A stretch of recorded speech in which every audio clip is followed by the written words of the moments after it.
A teacher lands behind bars but is out less than a year later. Now his victim is finding her voice. And she's calling out the district, telling Fox 13 they could have prevented what took place. Now, a quick warning here.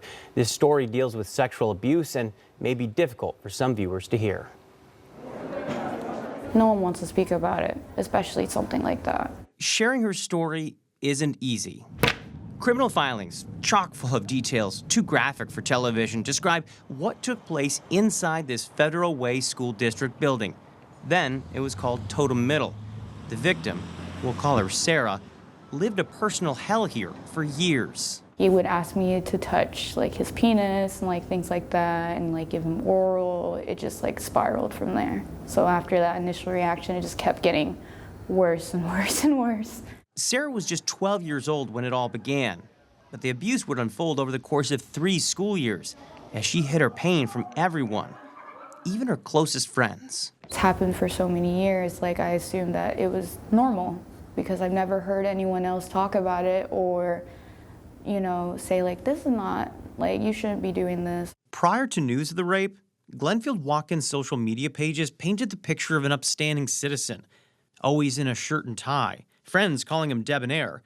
In fact, even after admitting to raping his former student, friends, families, even pastors came to his defense, writing character statements to the court as he pleaded guilty to rape of a child in the 3rd degree in late 2023. In the end, he was sentenced to just over a year in prison and ordered to register as a sex offender before ultimately being released in July of this year. Since then, another victim has come forward.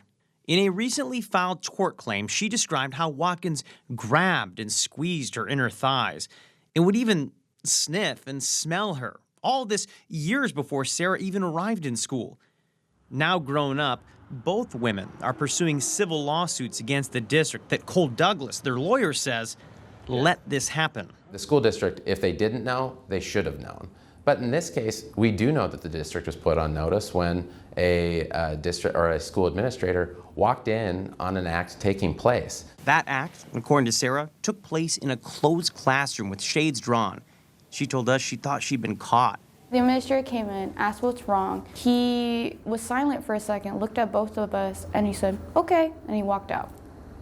But I swear when he was opening the door, he saw me jolting up and me doing, like, fixing my clothes. Frazzled, even red in the face, she recalled being a terrified child, as if she was the one in the wrong. Whenever it would happen, I kind of just, like, my brain kind of just shuts off. I kind of just let it happen, and then when it's done happening, I kind of come back to it. I feel like so many people had the opportunity to ask if there was something wrong, but since Mr. Watkins was a quote-unquote good guy, they didn't want to believe anything, or they just assumed nothing was happening. Douglas tells Fox 13 he suspects more victims will come forward, given that Watkins worked for the Federal Way School District for 17 years, both as a teacher and a coach, positions that allowed him to get closer and closer to Sarah. He isolated 2 young girls, 11, 12, 13-year-old girls, made them feel as if they had no way out, and then took advantage of them in their most vulnerable stage of development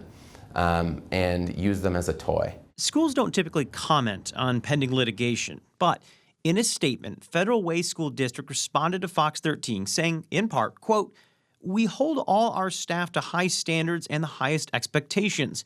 We take immediate and appropriate steps to address any situation that is brought to our attention, including placing staff members on administrative leave, calling law enforcement immediately, and cooperating fully with law enforcement when such allegations are brought to our attention." Well, for Sarah, that's not enough. The other woman we mentioned in our story says her abuse took place between 2010 and 2011. That would actually leave a 3-year gap between the two women's individual experiences.